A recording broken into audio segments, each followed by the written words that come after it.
Hi welcome to SSC Malayali. അപ്പോൾ ഇന്ന് നിങ്ങൾ മുന്നിൽ ഞാൻ വന്നേക്കുന്നത് നിങ്ങൾക്ക് എല്ലാവർക്കും അറിയാം RRB ഗ്രൂപ്പ് ഡി നോട്ടിഫിക്കേഷൻ ഔട്ടായിരിക്കുകയാണ്. അപ്പോൾ നിങ്ങൾക്കറിയാം ഏറ്റവും ലളിതമായിട്ട് ഒരു സെൻട്രൽ ഗവൺമെൻറ് ജോലിയാണ് നിങ്ങൾ ഉദ്ദേശിക്കുന്നതെങ്കിൽ നിങ്ങൾക്ക് വേണ്ടിയിട്ടുള്ള എക്സാമാണ് RRB ഗ്രൂപ്പ് ഡി എന്ന് പറയുന്നത്. ഒരുപാട് വേക്കൻസികളുമായിട്ടാണ് ഈ വർഷത്തെ RRB ഗ്രൂപ്പ് ഡി വന്നേക്കുന്നത്. അപ്പോൾ അതുമായി ബന്ധപ്പെട്ട് ആ ഒരു എക്സാം നോട്ടിഫിക്കേഷനാണ് നമ്മൾ വളരെ ഡീറ്റെയിൽഡ് ആയിട്ട് ഇവിടെ നോക്കുന്നത്. ആ എക്സാമിന് വേണ്ടിയിട്ടുള്ള കംപ്ലീറ്റ് കാര്യങ്ങൾ, അതായത് ആപ്ലിക്കേഷൻ ഡേറ്റ്, അതുപോലെ ക്വാളിഫിക്കേഷൻ എന്തൊക്കെയാണ്, വേക്കൻസീസ് എത്രയുണ്ട്, റിക്രൂട്ട്മെൻറ്റ് പ്രോസസ്സ് എന്തൊക്കെയാണ്, മെഡിക്കൽ സ്റ്റാൻഡേർഡ്, ഏജ് ലിമിറ്റ്, റിസർവേഷനെ കുറിച്ച്, എക്സാം പാറ്റേൺ, സിലബസ്, അതുപോലെ PET ഫിസിക്കൽ എഫിഷ്യൻസി ടെസ്റ്റ്, ഇതിനെക്കുറിച്ചൊക്കെ വളരെ ഡീറ്റെയിൽഡ് ആയിട്ട് നമ്മൾ ഈ വീഡിയോയിൽ ഡിസ്കസ് ചെയ്യുന്നതാണ്. അതുകൊണ്ട് നിങ്ങൾ RRB ഗ്രൂപ്പ് ഡി നോക്കുന്ന ഒരാളാണെങ്കിൽ തീർച്ചയായിട്ടും നിങ്ങൾക്ക് ഈ വീഡിയോ യൂസ്ഫുൾ ആയിരിക്കും. അതുകൊണ്ട് നിങ്ങൾ ഈ വീഡിയോ അവസാനം വരെ കാണുക എന്നാണ് എനിക്ക് പറയാനുള്ളത്. ഡിസ്കസ് ചെയ്യുന്നതിന് മുന്നോടിയായിട്ട് നിങ്ങൾക്ക് SSC മലയാളിയുടെ ഗ്രൂപ്പ് ഡിക്ക് വേണ്ടിയിട്ടുള്ള ലൈവ് ബാച്ചിൻ്റെ അനൗൺസ്മെൻ്റ് ആണ് നമ്മൾ പറയാൻ പോകുന്നത്. SSC മലയാളി ഗ്രൂപ്പ് ഡി ഉദ്യോഗാർത്ഥികൾക്കായിട്ട് ലൈവ് ഓൺലൈൻ ബാച്ച് നമ്മൾ ഇൻട്രൊഡ്യൂസ് ചെയ്യുന്നുണ്ട്. വളരെ ബേസിക്സ് മുതൽ തന്നെ ഗ്രൂപ്പ് ഡിക്ക് വേണ്ട കംപ്ലീറ്റ് ഡീറ്റെയിൽഡ് ആയിട്ടുള്ള ക്ലാസ്സുകളുമായിട്ടാണ് നിങ്ങളുടെ മുന്നിൽ നമ്മൾ എത്തുന്നത്. അത് നിങ്ങൾക്കറിയാം, SSC മലയാളി ഒരു കോഴ്സ് ലോഞ്ച് ചെയ്യുന്നുണ്ടെങ്കിൽ അത് ഏറ്റവും അഫോർഡബിൾ പ്രൈസിനാണ് നമ്മൾ കൊടുക്കാറുള്ളത്. നമ്മൾ SSC CGL CHS കോഴ്സുകളാണെങ്കിൽ പോലും, അതുപോലെ ഇവിടെ ഇപ്പോൾ റെയിൽവേയുടെ NTPC കോഴ്സുകൾ നമ്മളിപ്പം ലൈവ് നടന്നുകൊണ്ടിരിക്കുന്നുണ്ട്. അതൊക്കെ നമ്മൾ SSC മലയാളി ഏറ്റവും അഫോർഡബിൾ പ്രൈസിലാണ് നമ്മൾ കൊടുക്കുന്നത്. അതുപോലെ തന്നെ ഈ ഗ്രൂപ്പ് ഡിക്ക് വേണ്ടിയിട്ടുള്ള ഈ കോഴ്സ് നിങ്ങൾക്ക് 499 രൂപക്ക് 499 ആണ് നിങ്ങൾക്ക് അവൈലബിൾ ആവുന്നത്. ഇത് എമൗണ്ട് കുറവ് എന്നുള്ളത് കരുതി നിങ്ങൾക്ക് ഇതിന് ക്വാളിറ്റിയിൽ ഒരു ഡ്രോപ്പും വരുന്നില്ല. തീർച്ചയായിട്ടും വളരെ ഡീറ്റെയിൽഡ് ആയിട്ടുള്ള നിങ്ങൾക്ക് ഈ എക്സാം ക്രാക്ക് ചെയ്യാൻ ഉതകുന്ന ഏറ്റവും നല്ല ക്ലാസ്സുകളുമായിട്ടാണ് SSC മലയാളിയുടെ എക്സ്പേർട്ട് ആയിട്ടുള്ള ഫാക്കൽറ്റീസ് നിങ്ങളെ മുന്നിൽ എത്തുന്നത്. അപ്പം ഈ ഒരു കോഴ്സിൻ്റെ ഫീച്ചേഴ്സ് എന്ന് പറയുന്നത് 250+ hours ലൈവ് ക്ലാസ്സുകൾ ഉണ്ടാവും. അതുപോലെ തന്നെ ഡെയിലി 2 to 3 hours ആയിരിക്കും നമ്മുടെ ക്ലാസ്സുകൾ പ്രൊവൈഡ് ചെയ്യുന്നത്. അതുപോലെ വീക്ക്ലി 5 to 6 ആയിരിക്കും നമ്മുടെ ക്ലാസ്സുകൾ വരുന്നത്. വീക്ക്ലി 5 to 6 ദിവസങ്ങളിൽ നമുക്ക് ക്ലാസ്സുകൾ ഉണ്ടാവും. അതുപോലെ തന്നെ നമ്മൾ ഈ ക്ലാസ്സുകൾ സ്റ്റാർട്ട് ചെയ്യുന്നത്, നമ്മൾ നിങ്ങൾക്കറിയാം ഈ നോട്ടിഫിക്കേഷൻ എൻഡ് ചെയ്യുന്നത് February 23-നാണ് ഈ നോട്ടിഫിക്കേഷൻ അവസാന ഡേറ്റ് വരുന്നത്. അത് കഴിഞ്ഞ് നെക്സ്റ്റ് ഡേ തന്നെ നമ്മുടെ ലൈവ് ബാച്ച് സ്റ്റാർട്ട് ചെയ്യുന്നതായിരിക്കും. അപ്പോൾ നിങ്ങൾക്ക് SSC മലയാളം ആപ്പ് ആൻഡ്രോയിഡിലും iOS-ലും അവൈലബിൾ ആണ്. അപ്പോൾ നിങ്ങൾക്ക് ആപ്പ് ഡൗൺലോഡ് ചെയ്തിട്ട് നമ്മുടെ കോഴ്സിൽ എൻറോൾ ചെയ്യാം. തീർച്ചയായിട്ടും നിങ്ങൾക്ക് ഈ ക്ലാസ്സുകൾ വളരെയധികം യൂസ്ഫുൾ ആയിരിക്കും. അപ്പോൾ നിങ്ങൾക്ക് ജോയിൻ ചെയ്യാനായിട്ട് SSC മലയാളി ആപ്പ് ഡൗൺലോഡ് ചെയ്ത് നിങ്ങൾക്ക് കോഴ്സിൽ എൻറോൾ ചെയ്യാവുന്നതാണ്. അടുത്തതായിട്ട് നമ്മൾ ഇതിൻ്റെ ഡീറ്റെയിലേക്ക് പോകാം. നമ്മൾ ഈ detail important dates and times ആണ് നമ്മൾ പറയുന്നത്. ഈ ഡേറ്റ് ഓഫ് ഇൻഡിക്കേറ്റീവ് നോട്ടീസ് വന്നേക്കുന്നത് 28/12, അതായത് December 28-ന് ഇതിന് നോട്ടീസ് വന്നിട്ടുണ്ടായിരുന്നു. അതുപോലെ ഡേറ്റ് ഓഫ് പബ്ലിക്കേഷൻസ് വരുന്നത് January 22-നാണ്. പക്ഷേ നമ്മൾ ഇമ്പോർട്ടൻ്റ് ആയിട്ട് നമ്മൾ ശ്രദ്ധിക്കേണ്ട കാര്യം, ഇത് ഡേറ്റ് സ്റ്റാർട്ട് ചെയ്യുന്നത്, ഓപ്പണിംഗ് ഡേറ്റ് എന്ന് പറയുന്നത്, നിങ്ങൾക്കിത് അപ്ലൈ ചെയ്ത് തുടങ്ങാവുന്ന ഡേറ്റ് എന്ന് പറയുന്നത് January 23 മുതൽ, അതായത് ഇപ്പം ആ ഡേറ്റ് പാസ്സായിട്ടുണ്ട്. അപ്പോൾ നിങ്ങൾക്ക് എന്ത് ചെയ്യാം, ഇപ്പം അപ്ലൈ ചെയ്യാനുള്ള അവസരമാണ്. നിങ്ങൾ വെബ്സൈറ്റിൽ കയറിയിട്ട് നിങ്ങൾക്ക് അപ്ലൈ ചെയ്ത് തുടങ്ങാം.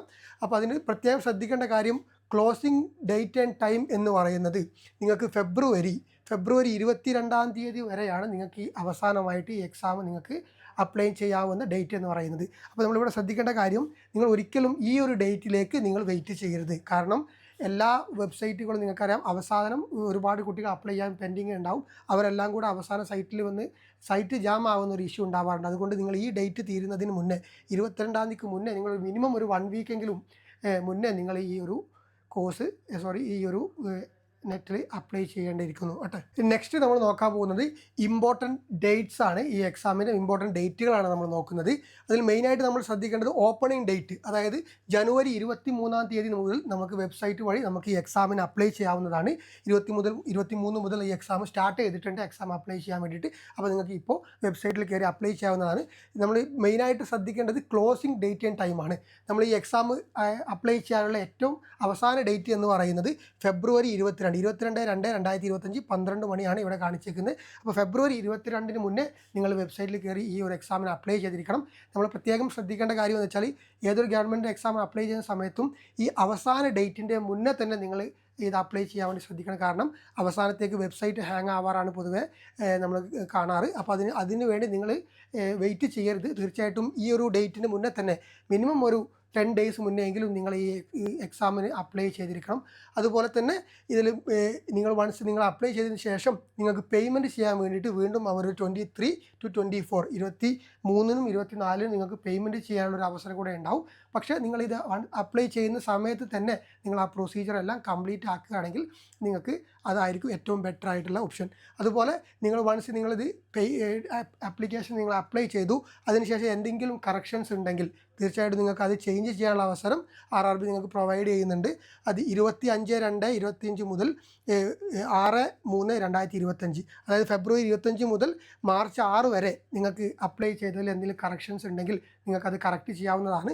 പക്ഷേ അത് പ്രത്യേകം ഇവിടെ മെൻഷൻ ചെയ്തിട്ടുണ്ട്, ക്രിയേറ്റ് ആൻ അക്കൗണ്ട്, അതായത് നിങ്ങൾ ഫില്ല് ചെയ്തേക്കുന്ന സ്റ്റാർട്ടിങ്ങിൽ നിങ്ങളെ വെബ്സൈറ്റിൽ കാണാം ക്രിയേറ്റ് ആൻ അക്കൗണ്ട് ഓപ്ഷനിൽ നിങ്ങളെ ബേസിക് ആയിട്ടുള്ള നെയിം, ഡേറ്റ് ഓഫ് ബർത്ത്, അതുപോലെ മദർ നെയിം, ഫാദർ നെയിം, അതൊന്നും നിങ്ങൾക്ക് വീണ്ടും ചേഞ്ച് ചെയ്യാൻ പറ്റില്ല എന്നാണ് അവർ പറയുന്നത്. അപ്പോൾ നിങ്ങൾ ഫില്ല് ചെയ്യുന്ന സമയത്ത് ശ്രദ്ധിച്ചിട്ട് വേണം നിങ്ങൾ ആ ഒരു ഡാറ്റ ഫില്ല് ചെയ്യാനായിട്ട്. അതുപോലെ തന്നെ ചൂസൺ റെയിൽവേ പിന്നെ ചേഞ്ച് ചെയ്യാൻ പറ്റില്ല എന്ന് പറയുന്നത്, അതായത് റെയിൽവേ സോൺ നിങ്ങൾ ചെന്നൈ അല്ലെങ്കിൽ കൊൽക്കത്ത എന്ന് കൊടുത്ത സോണുകൾ പിന്നെ നിങ്ങൾക്ക് ചേഞ്ച് ചെയ്യാൻ പറ്റത്തില്ല. അതുകൊണ്ട് നിങ്ങൾ ആദ്യമേ ശ്രദ്ധിക്കണം, നിങ്ങൾ ഡിസൈഡ് ചെയ്തിട്ട് വേണം ഏതാണോ ഞാൻ കൊടുക്കാൻ ഉദ്ദേശിക്കുന്നത് അത് ഡിസൈഡ് ചെയ്തിട്ട് വേണം ഈ ഒരു ഫോം ഫില്ല് ചെയ്യാൻ. പിന്നെ അത് നിങ്ങൾക്ക് ചേഞ്ച് ചെയ്യാൻ പറ്റുന്നതായിരിക്കില്ല. ഓക്കെ. അതുപോലെ നെക്സ്റ്റ് നമ്മൾ ഈ എക്സാമിൻ്റെ ക്വാളിഫിക്കേഷൻസ് ആണ് നോക്കുന്നത്. ഒരുപാട് സ്റ്റുഡൻസിന് ഡൗട്ടുള്ള കാര്യമാണ് ഇതിൻ്റെ ക്വാളിഫിക്കേഷൻ എന്താണെന്നുള്ളത്. നിങ്ങളൊരു 10ാം ക്ലാസ് പാസ്സായ ഒരാളാണോ? അല്ല, നിങ്ങളൊരു ITI ഉള്ള ഒരാളാണെങ്കിൽ നിങ്ങൾ ഈ എക്സാമിന് എലിജിബിൾ ആണ് അപ്ലൈ ചെയ്യാൻ വേണ്ടിയിട്ട്. ഓക്കെ, 10th ഓർ ITI എന്നാണ് പറയുന്നത്. അതുപോലെ നിങ്ങൾ NAC നാഷണൽ അപ്രന്റീസ്ഷിപ്പ് സർട്ടിഫിക്കറ്റിന് നിങ്ങളെ കയ്യിലുണ്ട് എങ്കിൽ, അതായത് granted by NCVT national council of vocational training, ആ ഒരു സർട്ടിഫിക്കറ്റ് നിങ്ങളെ കയ്യിലുണ്ടെങ്കിൽ തീർച്ചയായിട്ടും നിങ്ങളും ഈ ഒരു എക്സാം എഴുതാൻ എലിജിബിൾ ആണ് കേട്ടോ. ഓക്കെ, അപ്പോൾ നെക്സ്റ്റ് ഇതിൻ്റെ വേക്കൻസിയെ കുറിച്ചിട്ട് നമുക്ക് നോക്കാം. വേക്കൻസി ഇതിൻ്റെ പോസ്റ്റ് 7th CPC പേ മെട്രിക്സ് വഴി ബേസിസിലാണ് നിങ്ങൾക്ക് ഇതിൻ്റെ പേ ലെവൽ വരുന്നത്. അതുപോലെ തന്നെ ഇനീഷ്യൽ പേ എന്ന് പറയുന്നത് 18,000 ഇവിടെ മെൻഷൻ ചെയ്തേക്കുന്നത്. പക്ഷേ നിങ്ങൾക്കറിയാം 18,000 എന്ന് പറയുന്നത് അതിന് അഡീഷണൽ ആയിട്ട് നിങ്ങൾക്ക് ഒരുപാട് HRA DA അങ്ങനെ ഒരുപാട് അലവൻസുകൾ വരും. തീർച്ചയായിട്ടും ഈ 18,000 മുകളിലായിരിക്കും നിങ്ങൾക്ക് കിട്ടുന്ന സാലറി. ഓക്കെ. അതുപോലെ പിന്നെ ഇവിടെ 1/1/2025 1/1/2025 ബേസിസിൽ 18ൻ്റെയും 36 വയസ്സിൻ്റെയും ഇടയിലാണ് നിങ്ങളെങ്കിൽ, ഇത് ജനറൽ കാറ്റഗറിയാണ് പറയുന്നത്. റിസർവേഷൻ ഓരോ OBC അതുപോലെ തന്നെ SC/STക്ക് റിസർവേഷൻ വരുന്നുണ്ട്. അത് നമ്മൾ നെക്സ്റ്റ് പേജ് ഡിസ്കസ് ചെയ്യും. 18നും 36നും ഇടയിലാണ് എങ്കിൽ നിങ്ങൾക്ക് ഈ എക്സാം എഴുതാം, എലിജിബിൾ ആണ്. അത് റഫറൻസ് വരുന്നത് 1/1/2025 പ്രകാരം. ഓക്കെ. ഈ വർഷത്തെ വാക്കൻസി അവർ റിപ്പോർട്ട് ചെയ്തേക്കുന്നത് 32,438 വാക്കൻസികളാണ് റിപ്പോർട്ട് ചെയ്തേക്കുന്നത്. ഇത് നോട്ടിഫിക്കേഷൻ ഔട്ടായ സമയത്ത് വരുന്ന വാക്കൻസിയാണ്. പക്ഷേ ഇതിൽ നിന്ന് കൂടാനാണ് ചാൻസ്. കഴിഞ്ഞ മുന്നേ വിളിച്ച സമയത്തൊക്കെ നമുക്കറിയാം അവർ വിളിച്ച സമയത്തുള്ള വാക്കൻസി അല്ലായിരുന്നു, അവർ സെലക്ട് ചെയ്യുന്ന സമയത്തേക്ക് വാക്കൻസി എന്തായാലും ഇൻക്രീസ് ചെയ്യാനാണ് ചാൻസ് വരുന്നത് കേട്ടോ. അപ്പോൾ വാക്കൻസി 32,438 വാക്കൻസിയാണ് വരുന്നത്. അതുപോലെ നെക്സ്റ്റ് ഇതിൻ്റെ റിക്രൂട്ട്മെൻറ്റ് പ്രോസസ്സ് മെയിനായിട്ട് ഇവിടെ മെൻഷൻ ഞാൻ കൊടുത്തിട്ടുണ്ട്. 4 സ്റ്റെപ്പാണ് മെയിനായിട്ട് വരുന്നത്. ഒന്ന് CBT, നമുക്കെല്ലാവർക്കും അറിയാം കമ്പ്യൂട്ടർ ബേസ്ഡ് ടെസ്റ്റാണ്. നിങ്ങൾക്ക് ഓൺലൈനായിട്ടാണ് എക്സാം വരുന്നത്. അത് ഒറ്റ ലെവൽ എക്സാം മാത്രമേ ഉള്ളൂ. മറ്റ് എക്സാമിന് പോലെ ലെവൽ 1, ലെവൽ 2, അതുപോലെ Tier 1, Tier 2 എന്ന് പറഞ്ഞ പോലെ അങ്ങനെ എക്സാം ഇല്ല. ഒറ്റൊരു CBT എക്സാം വരും. അതിനുശേഷം PET ഫിസിക്കൽ എഫിഷ്യൻസി ടെസ്റ്റ് വരുന്നുണ്ട്. അതിൻ്റെ ഡീറ്റെയിൽസ് നമ്മൾ നെക്സ്റ്റ് സ്ലൈഡിൽ ഡിസ്കസ് ചെയ്യുന്നുണ്ട്. അതുപോലെ ഡോക്യുമെൻറ്റ് വെരിഫിക്കേഷൻ ഉണ്ടാവും, മെഡിക്കൽ എക്സാമിനേഷൻ. ഈ 4 പ്രൊസീജിയർ വഴിയാണ് നമുക്ക് ഈ എക്സാമിന് അതിൻ്റെ റിക്രൂട്ട്മെൻറ്റ് പ്രോസസ്സ് എന്ന് പറയുന്നത്. ഓക്കെ. അതുപോലെ മെയിനായിട്ട് അധിക പേർക്കും ഡൗട്ടുള്ള കാര്യമാണ്, കുട്ടികൾ പറയാറുണ്ട് സാർ എൻ്റെ ഏജ് ഇത്രയാണ്, അപ്പോൾ എനിക്ക് എക്സാം എഴുതാൻ എലിജിബിൾ ആണോ എന്നൊക്കെ ചോദിക്കാറുണ്ട്. അങ്ങനെ വരുന്ന സമയത്ത് അവർക്ക് ഇതിന് പ്രത്യേക റെഫറൻസ് അവർ RRB കൊടുത്തിട്ടുണ്ട്. ഏജ് നോർമലി വരുന്നത് 18 to 36 വരുന്നത്. അതിൽ തന്നെ നിങ്ങളൊരു ജനറൽ കാറ്റഗറി അല്ലെങ്കിൽ EWSൽ പെട്ട ഒരാളാണെങ്കിൽ 2/1/1989 പിന്നെ, അതായത് ഇതിന് ഈ 2/1/1989 1/1/2007 ഇടയിൽ ജനിച്ച ഒരാളാണെങ്കിൽ നിങ്ങൾക്ക് എക്സാം എഴുതാൻ എലിജിബിൾ ആണ്. ഈ ഡേറ്റിന് മുന്നേ ജനിച്ച ഒരാളാണെങ്കിൽ നിങ്ങൾക്ക് എക്സാം എഴുതാൻ എലിജിബിൾ അല്ല. അത് പ്രത്യേകമാണ് ശ്രദ്ധിക്കുക. അതുപോലെ തന്നെ നിങ്ങളൊരു OBC ആൻഡ് നോൺ ക്രിമിനൽ കാറ്റഗറിയിൽ വരുന്ന ആളാണെങ്കിൽ നിങ്ങൾക്ക് ഈ 2/1/1989 1/1/2007 ഇടയിൽ ജനിച്ച ആളാണെങ്കിൽ, ഇപ്പോൾ നിങ്ങളൊരു OBC ആണെങ്കിൽ ഞാൻ അതിൻ്റെ അവർ റെഫറൻസ് നോക്കുക, ഈ 2 ഡേറ്റിനും ഇടയിൽ ജനിച്ച ഒരാളാണ് നിങ്ങളെങ്കിൽ നിങ്ങൾക്ക് ഈ ഒരു എക്സാമിന് അപ്ലൈ ചെയ്യാം. അതുപോലെ SC/ST ആണെങ്കിൽ 2/1/1984 ശേഷവും അതുപോലെ 1/1/2007 മുന്നേയും നിങ്ങൾ ജനിച്ച ഒരാളാണെങ്കിൽ നിങ്ങൾക്ക് എക്സാം എലിജിബിൾ ആയിരിക്കും. അപ്പം നിങ്ങൾ ഈ ഒരു ഡേറ്റ് ഓഫ് ബർത്ത് റെഫറൻസ് നോക്കിക്കഴിഞ്ഞാൽ നിങ്ങൾക്ക് വളരെ ഈസി ആയിട്ട് തന്നെ നിങ്ങൾക്ക് മനസ്സിലാക്കാൻ പറ്റും നിങ്ങൾ എലിജിബിൾ ആണോ അല്ലയോ എന്നുള്ളത്. ഓക്കെ, അത് നെക്സ്റ്റ് ഈ പറഞ്ഞ പോലെ നമ്മൾ നേരത്തെ പറഞ്ഞിരുന്നു നോർമലി വരുന്നത് 18 മുതൽ 36 വയസ്സ് വരെയാണ്. അതിൻ്റെ പുറമെ നിങ്ങൾ OBC നോൺ ക്രിമിനൽ ആണെങ്കിൽ 3 ഇയേഴ്സിൻ്റെ ഏജ് റിലാക്സേഷൻ എല്ലാ എക്സാമും സെൻട്രൽ ഗവൺമെൻറ് എക്സാമുകളൊക്കെ നോർമലി വരുന്നതാണ്. അതുപോലെ SC ST ആണെങ്കിൽ 5 ഇയേഴ്സ് ആയിരിക്കും വരുന്നത്. അതുപോലെ ഇവിടെ മറ്റുള്ള എക്സ് സർവീസ് മാൻ അതുപോലെ തന്നെ PWBD അതിനുള്ളൊക്കെ സെപ്പറേറ്റ് ആയിട്ടുള്ള ഏജ് റിലാക്സേഷൻ ഇവിടെ കൊടുത്തിട്ടുണ്ട്. നിങ്ങൾ ഏത് കാറ്റഗറിയിലാണോ വരുന്നത് നോക്കിയിട്ട് നിങ്ങൾക്ക് ഇതിൽ നോക്കി മനസ്സിലാക്കാം. ഓക്കെ, നെക്സ്റ്റ് വളരെ ഇമ്പോർട്ടൻ്റ് ആയിട്ടുള്ള കാര്യമാണ് എക്സാം പാറ്റേൺ. കാരണം നമ്മൾ ഈ എക്സാമിൽ റിക്രൂട്ട്മെൻറ്റ് നടക്കുന്നത് നമ്മൾ ഈ CBTയുടെ മാർക്കിൻ്റെ ബേസിസിലാണ് ഫസ്റ്റ് ഘട്ടം. ഓക്കെ, അപ്പോൾ അതിന് വേണ്ടിയിട്ടുള്ള എക്സാം പാറ്റേൺ ആണ് നമ്മൾ ഡിസ്കസ് ചെയ്യാൻ പോകുന്നത്.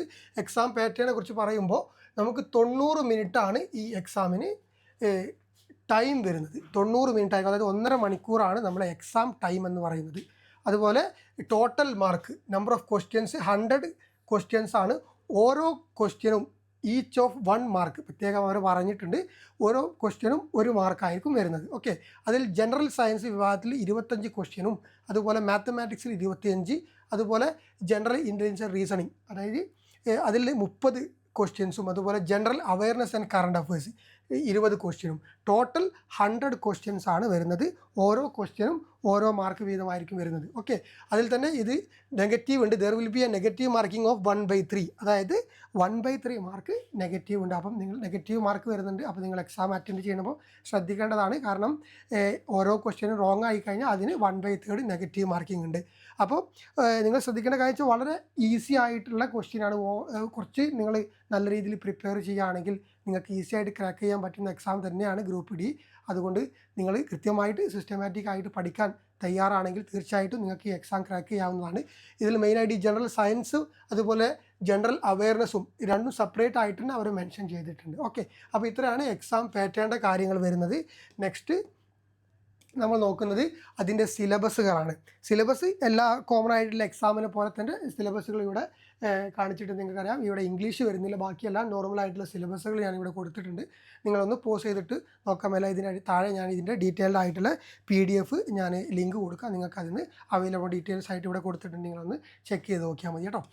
നെക്സ്റ്റ് നമ്മൾ നോക്കുന്നത് PET ഫിസിക്കൽ എഫിഷ്യൻസി ടെസ്റ്റ്. ഇത് വളരെ ഇമ്പോർട്ടൻ്റ് ആണ്. നമ്മൾ ഫസ്റ്റ് ഘട്ട എക്സാം CBT കഴിഞ്ഞാൽ നെക്സ്റ്റ് ഘട്ട നമ്മൾ വരുന്നതാണ് നമ്മുടെ ഈ ഒരു PET എന്ന് പറയുന്നത്. ഈ PETക്ക് ഇവിടെ പ്രത്യേകം അവർ പറഞ്ഞിട്ടുണ്ട്, നിങ്ങൾ CBT എഴുതിയിട്ട് അതിൻ്റെ 3 ടൈംസ് ആളുകളെയാണ് അവർ ഈ ഒരു PETയിലേക്ക് ക്വാളിഫൈ ചെയ്യുന്നത്. അതായത് എത്ര വാക്കൻസി ആണോ അതിൻ്റെ 3 ടൈംസ് ആയിരിക്കും ഈ ഒരു PETയിലേക്ക് അവർ വിളിക്കുന്നത്. ഈ PETയിൽ അവർ കൃത്യമായിട്ട് ഇവിടെ പറഞ്ഞിട്ടുണ്ട് മെയിലിനും ഫീമെയിലിനും ഡിഫറൻ്റ് ആയിരിക്കും. അതിൽ അവർ കൃത്യമായിട്ട് പറഞ്ഞിട്ട് നിങ്ങളൊരു മെയിൽ കാൻഡിഡേറ്റ് ആണെങ്കിൽ should be able to lift a carry of 35 kg of weight for a distance of 100 metre in 2 minutes. അതായത് നിങ്ങൾ 35 കിലോ ഭാരം നിങ്ങൾ 100 മീറ്റേഴ്സ് 2 മിനിറ്റിൽ കവർ ചെയ്യണം. അതും without putting the weight down. നിങ്ങൾ ആ ഒരു വെയ്റ്റ് താഴെ വെക്കാതെ നിങ്ങൾ എന്ത് ചെയ്യണം, അത് ഈ സമയം കൊണ്ട് നിങ്ങൾ ഈ ഒരു ഇത്ര ഡിസ്റ്റൻസ് 100 മീറ്റർ നിങ്ങൾ കവർ ചെയ്യണം. ഇതാണ് നിങ്ങൾ മെയിൽ കാൻഡിഡേറ്റ് ആണെങ്കിൽ. അതുപോലെ തന്നെ should be able to run a distance of 1000 metre in a 4 minutes and 15 seconds in a 1 chance. ഒറ്റ ചാൻസ് മാത്രമേ നിങ്ങൾക്ക് ലഭിക്കുള്ളൂ. അപ്പോൾ ആ ചാൻസിൽ തന്നെ ഈ പറഞ്ഞ സമയം കൊണ്ട് നിങ്ങൾ 1000 മീറ്റർ ക്രോസ് ചെയ്യണം. അത് നിങ്ങളൊരു ഫീമെയിൽ കാൻഡിഡേറ്റ് ആണെങ്കിൽ അതിൽ ചെറിയ വ്യത്യാസം ഉണ്ടാവും. 20 kg for a distance of 100 metre in a 2 minutes. അത് 20 kg ആണ് നിങ്ങൾ ക്യാരി ചെയ്ത് ഈ ഡിസ്റ്റൻസ് 2 മിനിറ്റ്സ് കൊണ്ട് കവർ ചെയ്യേണ്ടത്. ഓക്കെ, അതുപോലെ തന്നെ ഇതിൽ റണ്ണിങ് ആണെങ്കിൽ should be able to run a distance of 1000 metre in 5 minutes and 40 seconds. 1000 metre നിങ്ങൾ എന്ത് ചെയ്യണം 5 minutes and 40 seconds നിങ്ങൾ അത് കവർ ചെയ്യണം. അതും പിന്നെ 1 ചാൻസ് ഫസ്റ്റ് ചാൻസിൽ തന്നെ ചെയ്യണം. അപ്പോൾ തീർച്ചയായിട്ടും നിങ്ങൾ എക്സാമിൻ്റെ കൂടെ തന്നെ ഇമ്പോർട്ടൻസ് കൊടുക്കേണ്ടതാണ് ഈ ഒരു ഫിസിക്കൽ എഫിഷ്യൻസി ടെസ്റ്റ്. ഇത് കാണുമ്പോൾ നമുക്ക് സിമ്പിളായിരിക്കും. ഒരുപക്ഷെ നിങ്ങൾ അതിന് മുന്നേ 2-3 പ്രാവശ്യം ട്രയൽ എടുത്ത് നോക്കിയില്ല എങ്കിൽ നിങ്ങൾക്ക് ഈ പറഞ്ഞ സമയം കൊണ്ട് ചിലപ്പോൾ ഇത് കവർ ചെയ്യാൻ പറ്റിയില്ല എന്ന് വരും. അതുകൊണ്ട് ഈ ഒരു PETയും നിങ്ങൾ സീരിയസ് ആയിട്ട് എടുക്കണം. കാരണം അധിക കുട്ടികളും ഈ PET സീരിയസ് ആയി എടുക്കാതെ ഡിസ്ക്വാളിഫൈ ആവുന്നത് നമ്മൾ കാണാറുണ്ട്. അതുകൊണ്ടാണ് പറയാൻ കാരണം കേട്ടോ. ഓക്കെ, അപ്പോൾ നെക്സ്റ്റ് നമ്മൾ നോക്കുന്നത് എക്സാമിൻ്റെ ഫീ ആണ്. എക്സാമിൻ്റെ ഫീ നിങ്ങളൊരു നോർമൽ ജനറൽ കാറ്റഗറി OBC ആണെങ്കിൽ നിങ്ങൾ എക്സാം ഫീ വരുന്നത് 500 rupees ആണ്. അതിലവർ 400 റുപ്പീസ് നിങ്ങൾ വൺസ് എക്സാം എഴുതി കഴിഞ്ഞാൽ നിങ്ങൾക്ക് റീഫണ്ട് അവർ തരുമെന്ന് പറയുന്നുണ്ട്. അപ്പോൾ നമ്മൾ എക്സാം ഫീ വരുന്നത് 500 റുപ്പീസാണ്. ഇനി അതർ കാറ്റഗറി PWBD അതുപോലെ ട്രാൻസ്ജെൻഡർ, എക്സ് സർവീസ്മാൻ കാൻഡിഡേറ്റൊക്കെ ആണ്, SC ST മൈനോറിറ്റി കമ്മ്യൂണിറ്റിയിലൊക്കെ നിങ്ങൾ ഇൻക്ലൂഡഡ് ആണെങ്കിൽ നിങ്ങൾക്ക് ഫീ വരുന്നത് 250 റുപ്പീസാണ് ഫീ വരുന്നത്. ഓക്കെ, ഇവിടെ പ്രത്യേകം പറഞ്ഞിട്ടുണ്ട് അവർ OBCയും EWSും EBC should not be confuse with OBC and EWS. അതായത് OBC EWSൽ വരുന്ന ആളുകളാണെങ്കിലും നിങ്ങൾക്ക് എത്രയാണ് വരുന്നത്? 500 റുപ്പീസ് ആയിരിക്കും ഫീ വരുന്നത്. ഓക്കെ, അപ്പോൾ നെക്സ്റ്റ് ഇതിൻ്റെ മെഡിക്കൽ സ്റ്റാൻഡേർഡിലാണ് നോക്കുന്നത്. ഒരുപാട് പേർക്ക് കൺഫ്യൂഷൻ ഏരിയയാണ് ഇത്. ഞാൻ ജസ്റ്റ് ഒന്ന് മെൻഷൻ ചെയ്യാം. ഇതിൻ്റെ വളരെ ഡീറ്റെയിൽഡ് ആയിട്ടുള്ള വീഡിയോ നമുക്ക് ആവശ്യമുണ്ട്. അപ്പോൾ ഇതിന് പല കാറ്റഗറിയാണ് വരുന്നത്. മെഡിക്കൽ സ്റ്റാൻഡേർഡ് A2, A3 അതുപോലെ തന്നെ B1, B2, C1, C2 എന്ന് പറയുന്ന പിന്നെ മെഡിക്കൽ സ്റ്റാൻഡേർഡുകളാണ് വരുന്നത്. അതിൽ തന്നെ അവർ കൃത്യമായിട്ട് പറയുന്നുണ്ട്, നിങ്ങൾ A1 പോസ്റ്റുകൾക്കാണ് A2 പോസ്റ്റുകൾക്കാണ് അപ്ലൈ ചെയ്യുന്നതെങ്കിൽ നിങ്ങൾക്ക് ഡിസ്റ്റൻസ് വിഷൻ 6/9 വിത്തൗട്ട് ഗ്ലാസസ്, അതായത് നിങ്ങൾക്ക് ഗ്ലാസ് വെക്കാതെ നിങ്ങൾക്ക് 6/9 എന്ത് വേണം, ഈ ഒരു വിഷൻ വേണമെന്ന് പറയുന്നുണ്ട്. അതുപോലെ A3 ആണെങ്കിൽ നിങ്ങൾക്ക് 6/9 വിത്ത് ഓർ വിത്തൗട്ട് ഗ്ലാസ്, നിങ്ങൾക്ക് ഗ്ലാസ് വെച്ചിട്ടും നിങ്ങൾക്ക് ഈ ഒരു 6/9 കാഴ്ചശക്തി ഉണ്ടെങ്കിൽ നിങ്ങൾക്ക് എക്സാമിന് അപ്ലൈ ചെയ്യാൻ പറ്റും. അപ്പോൾ A2 ഏതാണ്, A3 ഏതാണെന്നുള്ള ഡീറ്റെയിൽഡ് ആയിട്ട് നോട്ടിഫിക്കേഷനിൽ മെൻഷൻ ചെയ്തിട്ടുണ്ട്.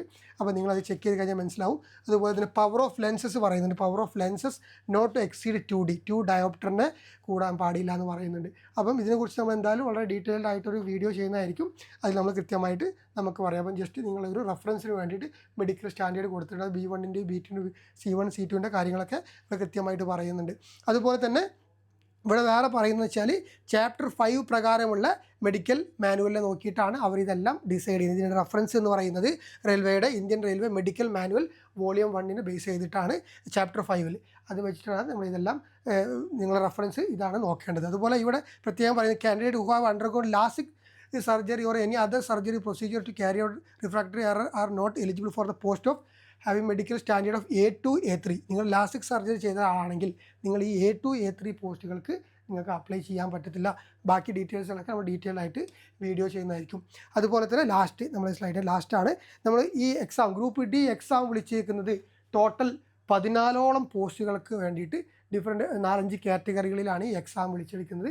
മെക്കാനിക്കൽ എഞ്ചിനീയറിംഗ്, അതുപോലെ ഇലക്ട്രിക്കൽ, അതുപോലെ തന്നെ ട്രാഫിക്, ഈ ഒരു ഇത്രയും കാറ്റഗറികൾക്ക് വേണ്ടിയിട്ട്, അതേപോലെ SNT signal and tele communication, ഇത്രയും 4-5 കാറ്റഗറികൾക്ക് വേണ്ടിയിട്ട് 14ഓളം പോസ്റ്റുകളാണ് നമുക്ക് വിളിച്ചേക്കുന്നത്. ഓക്കെ, അപ്പോൾ അതിലെല്ലാം 1 by 1 ആയിട്ട് കൊടുത്തിട്ടുണ്ട്. ഓരോ പോസ്റ്റുകളും എന്താണ് അതിൻ്റെ കാര്യങ്ങളൊക്കെ നിങ്ങൾക്ക് താല്പര്യമുണ്ടെങ്കിൽ താഴെ കമൻറ്റ് ചെയ്യുക. തീർച്ചയായിട്ടും ഓരോ പോസ്റ്റ് പ്രിഫറൻസ് എങ്ങനെ കൊടുക്കണം എന്നതിൻ്റെ വീഡിയോ നമ്മൾ ഡീറ്റെയിൽ ആയി ചെയ്യുന്നതായിരിക്കും. ഇവിടെ ഇപ്പോൾ ഉള്ള just post assistant signal and telecommunication, assistant workshop, അതുപോലെ assistant bridge, assistant carriage and wagon, assistant loco shed diesel, assistant loco shed electrical, assistant operation electrical, അങ്ങനെ ഈ പറഞ്ഞ 14ഓളം പോസ്റ്റുകൾക്ക് വേണ്ടിയിട്ടാണ് ഗ്രൂപ്പ് D നടത്തുന്നത്. തീർച്ചയായിട്ടും എന്തൊക്കെയാണ് ഈ പോസ്റ്റ്, എന്താണ് ജോബ് നാച്ചർ എന്ന് അറിഞ്ഞിട്ട് വേണം നിങ്ങൾ ഈ എക്സാമിന് അപ്ലൈ ചെയ്യാൻ വേണ്ടിയിട്ട്. ഓക്കെ, അപ്പോൾ നമ്മൾ ഇതിൽ കംപ്ലീറ്റ് ഡീറ്റെയിൽഡ് ആയിട്ട് ഓൾമോസ്റ്റ് നിങ്ങൾക്ക് ഒരു ഫസ്റ്റ് ഫേസിൽ വേണ്ട കംപ്ലീറ്റ് കാര്യങ്ങളും ഇപ്പം ഇതിൽ എക്സ്പ്ലെയിൻ ചെയ്തിട്ടുണ്ട്. അപ്പോൾ തീർച്ചയായിട്ടും ഇവിടെ സ്റ്റോപ്പ് ചെയ്യാണ്. അപ്പം നെക്സ്റ്റ് വീഡിയോയുമായിട്ട് നമുക്ക് വീണ്ടും കാണാം. Okay, thank you.